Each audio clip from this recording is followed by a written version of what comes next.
Russia అధ్యక్షుడు Vladimir Putin ను అంతమొందించడానికి మాస్కోలోని అధ్యక్ష భవనంపై డ్రోన్ అటాక్ ప్రపంచాన్ని కలవరపరిచింది. ఈ ఘటనకు ఉక్రెయిన్ కారణమని ఉక్రెయిన్ అధ్యక్షుడు వొలోడిమిర్ జెలెన్స్కీ పథకం ప్రకారమే పుతిన్ ను అంతమొందించడానికి ప్రయత్నించాడని రష్యా పార్లమెంట్ ఆరోపించింది. తమకు ప్రతీకారం తీర్చుకునే హక్కు ఉందని రష్యా తీవ్ర స్వరంతో హెచ్చరించింది.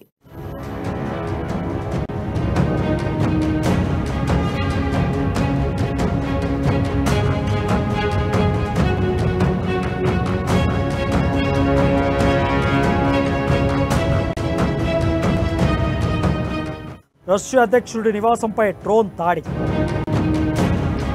ఉక్రెయిన్ కుట్రేనని రష్యా ఆరోపణ, 2 డ్రోన్లను కూల్చివేసినట్లు ప్రకటన, ఉగ్రవాదుల పనిన కుట్రగా న్యూస్ ఏజెన్సీ కథనం, డ్రోన్ల దాడి సమయంలో లేని పుతిన్, డ్రోన్ల విషయాన్ని కొట్టిపడేసిన ఉక్రెయిన్, యుద్ధంలో భారీ సంఖ్యలో ఆస్తి ప్రాణ నష్టం, ప్రాణాలు కోల్పోయిన 20,000 మంది సైనికులు, శరణార్థులుగా బాటపట్టిన 80 లక్షల మంది. గతేడాది ఫిబ్రవరి 24న యుద్ధ ఆరంభం.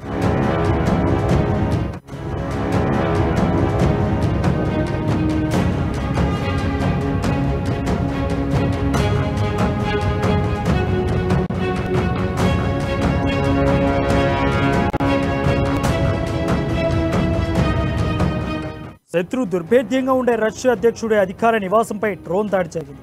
ప్రస్తుతం ఈ ఘటన ప్రపంచవ్యాప్తంగా హాట్ టాపిక్గా మారింది.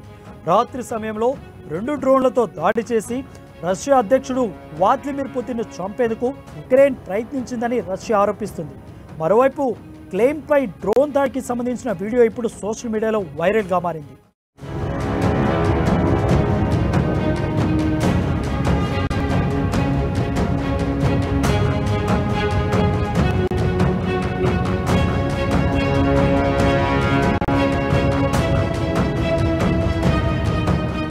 రష్యా ఉక్రెయిన్ మధ్య జరుగుతున్న యుద్ధం గురించి ప్రపంచం ఇప్పుడిప్పుడే మర్చిపోతున్న సమయంలో రష్యా ఒక్కసారిగా బాంబు పేల్చింది. అధ్యక్షుడు పుతిన్ను హతమార్చేందుకు ఉక్రెయిన్ కుట్ర చేసిందని రష్యా అధ్యక్ష కార్యాలయం ప్రకటించింది. కెమ్లిన్పై దాడి చేయడానికి ప్రయత్నించిన 2 డ్రోన్లను విజయవంతంగా కూల్చివేసినట్లు రష్యా ప్రకటించింది. రష్యా అధ్యక్షుడు పుతిన్ ప్రాణాలు తీసేందుకు ఉగ్రవాదులు పన్నిన కుట్రగా రష్యా న్యూస్ ఏజెన్సీ చెప్తుంది. దీని వెనుక ఉక్రెయిన్ ఉందని తేల్చింది. డ్రోన్ల దాడిలో పుతిన్తో సహా ఎవరూ గాయపడలేదని రష్యా చెబుతుంది.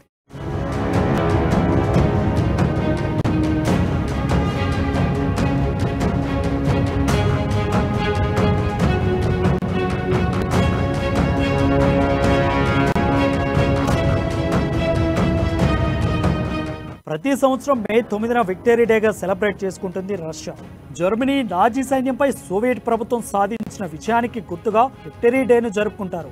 మరో 6 రోజుల్లో జరగనున్న ఈ వేడుకల కోసం రష్యా వ్యాప్తంగా విస్తృతంగా ఏర్పాట్లు కూడా చేశారు. అయితే విక్టరీ డే జరుపుకునే లోపే పుతిన్ను హతమార్చాలనుకుంటున్న ఆలోచనలో ఉక్రెయిన్ ఉన్నట్లు కెమ్లిన్ ఆరోపిస్తుంది.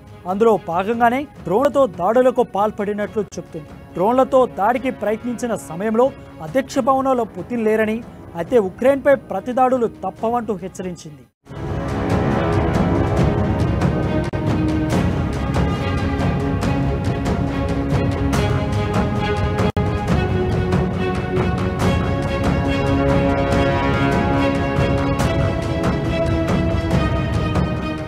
పుతిన్ను హత్య చేసేందుకు డ్రోన్ అటాక్ చేశారన్న రష్యా ఆరోపణలను ఉక్రెయిన్ కొట్టిపడేసింది. క్రెమ్లిన్పై తిరిగిన డ్రోన్లకు ఉక్రెయిన్తో ఎలాంటి సంబంధం లేదని ప్రకటించింది. తమ దేశంపై మరోసారి భారీ స్థాయిలో యుద్ధం ప్రకటించేందుకు రష్యా నాటకమాడుతుందని విమర్శిస్తుంది.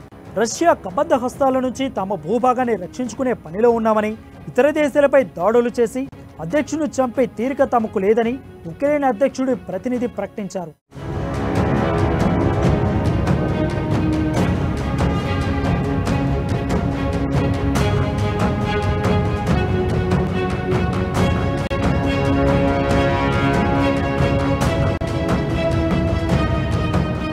యుద్ధం ఎవరి మధ్య జరిగినా, ఏ రూపంలో జరిగినా చివరకు మిగిలేది నష్టమే. యుద్ధం వల్ల దేశాలు విధ్వంసం కావడం తప్ప ప్రత్యేకంగా సాధించేది ఏమీ ఉండదు. రష్యా దాడులకు ఉక్రెయిన్ ఎప్పటికప్పుడు ప్రతిఘటిస్తూనే ఉన్నా 15 నెలలుగా ఉక్రెయిన్ తన అస్తిత్వాన్ని కోల్పోతుంది. రాజధాని కీవ్తో పాటు ఎన్నో చారిత్రక నగరాలను రష్యా బాంబు దాడుల్లో నెలకొరిగాయి. రెండు దేశాల నుంచి ప్రాణ నష్టం కూడా పెద్ద స్థాయిలోనే ఉంది.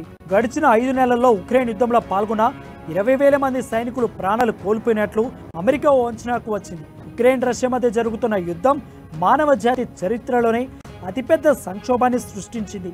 రెండవ ప్రపంచ యుద్ధం తర్వాత ఎప్పుడూ లేనంతగా ఉక్రెయిన్ ప్రజలను శరణార్థులుగా మార్చేసింది. దాదాపు 80 లక్షల మంది ఉక్రెయిన్ ప్రజలు నిలువనిలలేక శరణార్థులుగా ఇతర దేశాలు వలసబాట పట్టారు.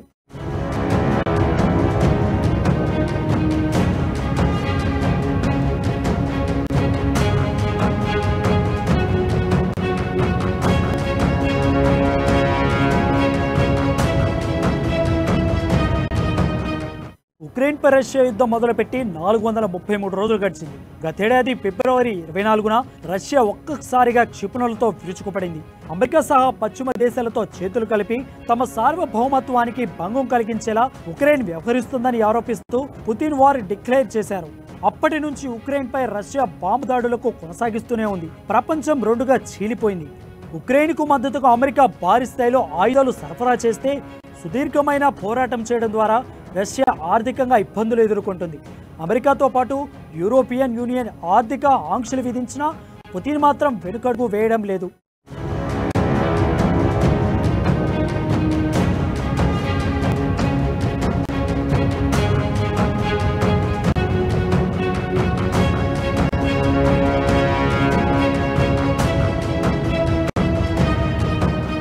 పదిహేను నెలలుగా యుద్ధం జరుగుతున్నా ఇప్పటి వరకు అధ్యక్షుల హత్య కుట్ర జరగలేదు. పుతిన్ని హతమార్చేందుకు కుట్ర చేస్తున్నారని రష్యా చేసిన ప్రకటనలో ఎంత వాస్తవం ఉందో తెలియదు. కానీ ఈ ప్రకటన ద్వారా రష్యా ఉక్రెయిన్పై మరొకసారి భీకర యుద్ధానికి సన్నాహాలు చేస్తుందా అన్న అనుమానాలు వ్యక్తమవుతున్నాయి. ఇప్పటికే అభిప్రాయం పేరుతో ఉక్రెయిన్లోని కొంత భాగాన్ని తమ దేశంలో కలిపేసుకున్న రష్యా ఎలాంటి వ్యూహాలతో ముందుకెళ్తున్నదే అన్నది అంతుపడడం లేదు. రెండు దేశాల మధ్య యుద్ధం మళ్లీ తీవ్ర స్థాయిలోకి వెళితే ప్రపంచం మరో సంక్షోభాన్ని చూడాల్సి వస్తుంది.